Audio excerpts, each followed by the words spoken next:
Next we have in the topic of nucleus. Nucleus जो है वो एक इटसेल्फ काफ़ी लंबा टॉपिक है, काफ़ी बड़ा टॉपिक है। सबसे पहले इसको डिस्कवर किया था बाय रॉबर्ट ब्राउन इन 1831 में इसकी डिस्कवरी हुई थी। और न्यूक्लियस जो है it is always darkly stain. अगर आप स्टेनिंग करेंगे सेल की तो slightly darker than the cytoplasmic organelles. बाकी जितने भी ऑर्गेनेल्स हैं उसके मुकाबले में न्यूक्लियस जो है वो डार्क होता है। उसकी वजह ये है कि ये डेंस होता है, हैवी होता है। फिर हमारे पास जो है वो आ जाते हैं प्लांट सेल और न्यूक्लियस। एनिमल सेल में न्यूक्लियस किधर होता है? एनिमल सेल में तो सेंट्रली मौजूद होता है न्यूक्लियस, क्योंकि उसमें जो है कोई सच कोई बड़ा सा ऑर्गेनल नहीं होता जो कि likewise in the case of plant cell उसको जो है वो अलग करे, पुश कर दे।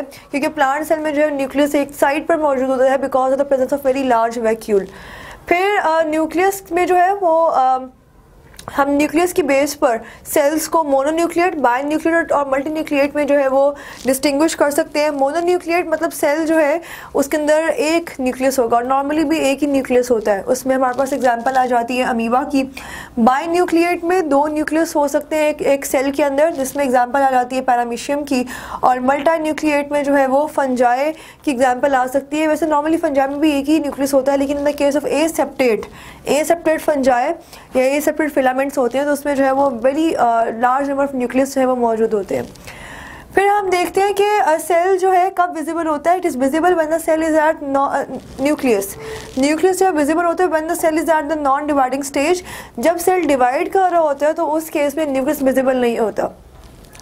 अच्छा, उसके बाद हमारे पास आ जाता है कि इसका जो सॉल्युबल सैप है, सॉल्युबल सैप यानी कि जिस तरह साइटोप्लाज्म का सॉल्युबल पार्ट था जिसे हमने साइटोसोल कहा था, वैसे ही न्यूक्लियस का जो सॉल्युबल सैप है उसे हम न्यूक्लियोप्लाज्म कहते हैं। और उसके अलावा इसमें जो है वो क्रोमैटिन मटेरियल होता है। क्रोमैटिन मटेरियल क्रोमोसोम्स, डीएनए वगैरह यानी कि हेरिडिटरी मटेरियल जितना भी है वो सब का सब। फिर हम बात करते हैं न्यूक्लियस की, तो इसमें हमारे पास तीन जो है वो डिफरेंट टर्म्स आ जाती हैं। सबसे पहले न्यूक्लियर मेम्ब्रेन। न्यूक्लियर मेम्ब्रेन, अगर हम कहते हैं कि न्यूक्लियस जो है वो डबल मेम्ब्रेनस स्ट्रक्चर है तो न्यूक्लियर मेम्ब्रेन होगी that will be somewhat like this, कि एक मेम्ब्रेन ये है, दूसरी membrane this is the first membrane, this is the second membrane, और इस मेम्ब्रेन के दरमियान में जो है ना वो बहुत माइन्यूट से पोर्स होते हैं और पोर्स की वजह से ये इस तरह की जो है वो अपीयरेंस आती है। अगर आप सेल की न्यूक्लियस को इन डिटेल देखें तो दीज आर द पोर्स। ये पोर्स जो है वो रिस्पॉन्सिबल होते हैं for the traffic actually inside and outside of the cell, जिसमें राइबोसोम वगैरह भी जो है वो न्यूक्लियोलस में बनते हैं तो वो न्यूक्लियस के थ्रू जो है बाहर आ रहे होते हैं, तो that is through these pores. तो न्यूक्लियर पोर्स जो है ये प्रेजेंट होते हैं इन द न्यूक्लियस। अब किस सेल में कितने न्यूक्लियर पोर्स होंगे ये डिपेंड करता है सेल की टाइप पे। For example in the case of highly undifferentiated cell होंगे सच एज एग्स अनडिफरेंशिएटेड क्यों है? क्योंकि अभी डिफरेंस नहीं आया कि एग का कौन सा पार्ट जो है वो बॉडी के किस पार्ट में कन्वर्ट होगा। तो उस केस में न्यूक्लियस के पोर्स जो है they are around about 30,000 pores पर nucleus, whereas differentiated cells such as erythrocyte, RBCs, red blood corpuscles की बात हो रही है, उसमें जो है वो 3 से 4 पोर्स होते हैं पर न्यूक्लियस। उसके बाद which control the traffic of substances, ये मैंने बताया कि उसका जो रोल होता है that is to control the traffic of substances. Next we have the nucleolus. Nucleolus जो है darkly stain body within the nucleus. Nucleus itself dark होता है, डार्क स्टेन होता है, लेकिन न्यूक्लियोलस जो है वो न्यूक्लियस के मुकाबले में ज़्यादा डार्कली स्टेन होता है। और इसमें जो है without any membrane boundary to separate from the rest of the nuclear material, कोई membrane नहीं होती। This is very important thing कि न्यूक्लियोलस की कोई membrane नहीं होती। और उसके बाद ribosomal RNA synthesized and stored in the nucleolus। Ribosomal RNA इसमें बनता है, स्टोर भी इसमें होता है। इसके 2 बेसिक जो है वो रीजन्स है, पेरिफेरल ग्रैनुलर एरिया। पेरिफेरल यानी कि अगर suppose this is the nucleolus तो पेरिफेरल जो है ये वाला जो है पेरिफेरल एरिया होता है जो कि सेंटर से दूर होता है, और दरमियान वाला जो एरिया होता है that is central area.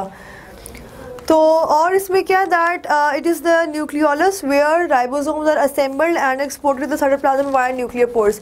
Nucleolus में जो है राइबोसोम की असेंबली होती है और उसके बाद जो है वो न्यूक्लियस के थ्रू बाहर साइटोप्लाज्म में एक्सपोर्ट कर दिए जाते हैं। Okay, next we having the chromosomes. Chromosomes जो है डीपली स्टेन होते हैं, थ्रेड लाइक स्ट्रक्चर्स होते हैं और उसमें जो है वो आर्म्स होते हैं, सेंट्रोमियर होते हैं and they are somewhat like this.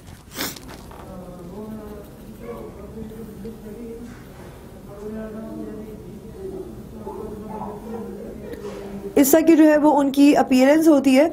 ये दो, दीज आर द आर्म्स, और ये जो है सेंट्रोमेयर है, और सेंट्रोमेयर से जो है वो अटैच होते हैं towards the with the spindle fibres in the at the time of division, जैसे माइटोसिस हो या मियोसिस हो, इन दोनों केसेस में भी।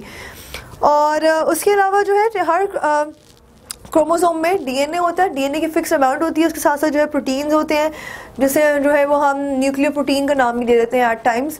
और हर ऑर्गेनिज्म में नंबर ऑफ क्रोमोसोम जो है फिक्स होता है।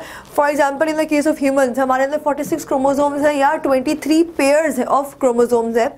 उसके अलावा एग्जाम्पल दी हुई चिंपैंजी में 48 क्रोमोसोम्स होते हैं, and in the case of Drosophila melanogaster fruit flies में 8 क्रोमोसोम्स मौजूद होते हैं, यानी कि 4 पेयर्स हो जाएंगे। And in the case of onion 48, in the case of onion 16 है, 40 पोटैटो।